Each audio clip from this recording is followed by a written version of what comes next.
A Viltrox 50mm 2.0 não é a melhor lente do mercado e talvez esse seja justamente o ponto. Antes de mais nada, meu nome é Tato Castro, trabalho com audiovisual e se você ainda não é inscrito no canal, se inscreve, deixa o seu like aí, vamos trocar ideia sobre tecnologia, audiovisual, processo criativo. Bem, vamos lá. Quando eu comprei a Sony A7 IV, apareceu um problema que toda câmera nova traz. Eu precisava começar a montar um conjunto de lentes que fizesse sentido para ela, porque a A7 IV é uma câmera full frame e boa parte do meu set estava concentrado em lentes APS-C. Sempre trabalhei com a FX30, trabalhei com a Sony ZV-E10 Mark II, e uma das lentes que eu mais utilizo, que é inclusive a lente que está me filmando na Sony A7 IV, é a Tamron 1770 2.8.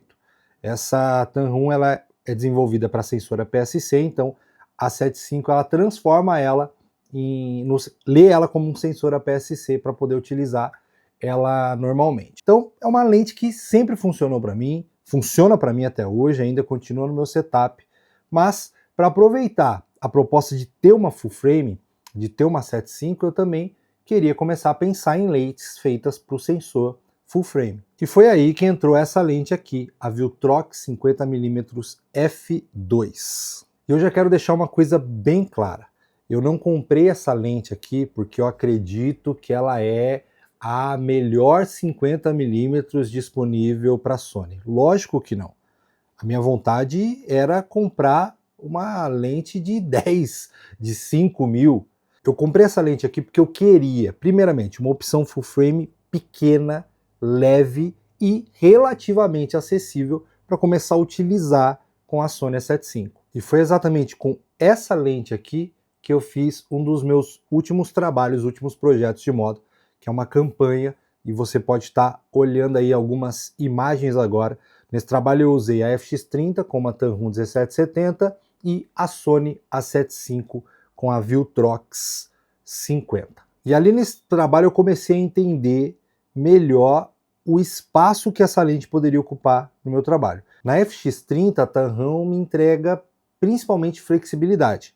Eu consigo sair de um enquadramento que está ali mais aberto em 17 para algo bem mais fechado em 70, sem precisar trocar de lente, principalmente sem perder a claridade, porque ela continuamente fica em 2.8 se eu quiser.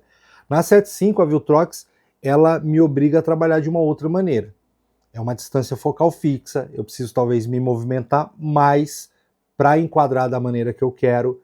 Então, para mudar o enquadramento, eu precisava me movimentar, eu precisava mudar a posição da câmera, algo que eu realmente precisava entender a imagem que eu queria construir antes de começar a gravação. Isso não é necessariamente uma limitação. As principais produções ainda trabalham com lentes fixas. As lentes cine, a grande maioria das lentes cine são fixas. E o diretor de fotografia, ele pensa no enquadramento que ele quer trabalhar, no tipo de imagem que ele vai produzir, e ali ele trabalha com aquela lente, seja uma 85, uma 50, uma 35, enfim. A 50mm sensor full frame ela tem um campo de visão muito interessante para planos médios, retratos, detalhes, imagens um pouco mais concentradas. Não é uma lente muito aberta, então dentro de espaços pequenos talvez ela não seja a melhor escolha para você, porque ela vai acabar te limitando. Mas uma campanha de moda, num evento, em algo que você pode controlar melhor a distância entre a câmera, o modelo e o fundo, essa distância focal faz total sentido. E aí entra uma coisa muito importante, eu não estou analisando essa lente baseado numa tabela de specs. Eu estou colocando ela numa situação real de trabalho. Eu acho que a gente precisa entender se o equipamento que nós queremos adquirir, ele é um equipamento que eu preciso ou ele é um equipamento que eu almejo em utilizar. Uma coisa que é muito importante a gente ter no nosso radar é que lentes caras podem ser alugadas. Lentes baratas dificilmente você vai encontrar numa locadora de audiovisual. Então, às vezes você tem um trabalho, um projeto que ele tem maior investimento, que ele tem maior recurso, que ele pede um trabalho mais prime, mais premium. E não tem nenhum problema você alugar lentes, você colocar lentes premium no seu projeto. Porém, talvez no seu dia a dia e na grande parte dos seus projetos você não vai precisar de uma lente extremamente premium. Eu não estou dizendo que testes técnicos não sejam importantes para as lentes, tá? Eles são extremamente importantes, mas a lente pode ter um ótimo resultado em um laboratório e ainda assim não funcionar bem dentro do seu processo de trabalho. Da mesma maneira, uma lente pode não ser assim tão perfeita tecnicamente quando a gente fala olhar mais clínico, mas ela pode resolver muito bem o problema que você tem no seu trabalho. Essa Viltrox ela tem uma proposta bastante simples. Ela é uma lente full frame de 50mm com abertura máxima de 2.0, autofoco extremamente funcional e apenas 205 gramas.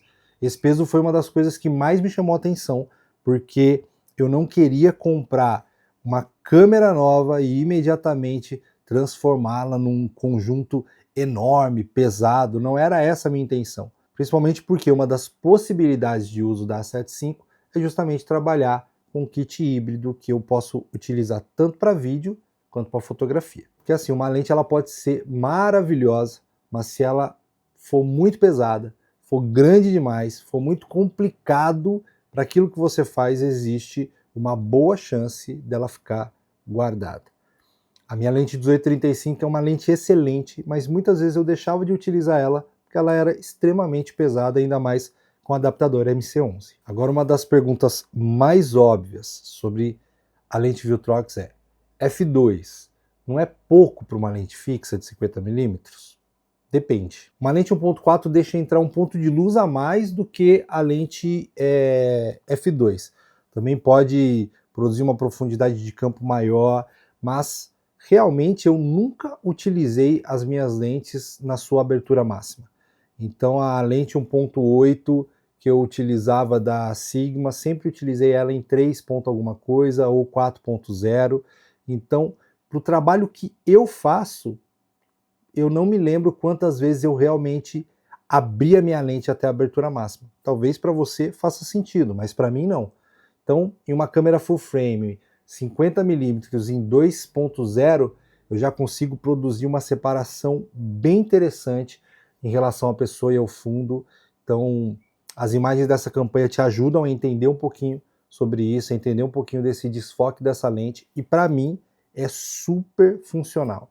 O desfoque ele não vai depender apenas da abertura, ele vai depender principalmente da distância entre a câmera e a pessoa e a distância que essa pessoa está do seu cenário ou do fundo do seu cenário. A gente acaba falando tanto sobre lente clara que às vezes parece que a imagem só pode ser cinematográfica quando o fundo desaparece completamente. E às vezes não é isso que você quer no seu projeto.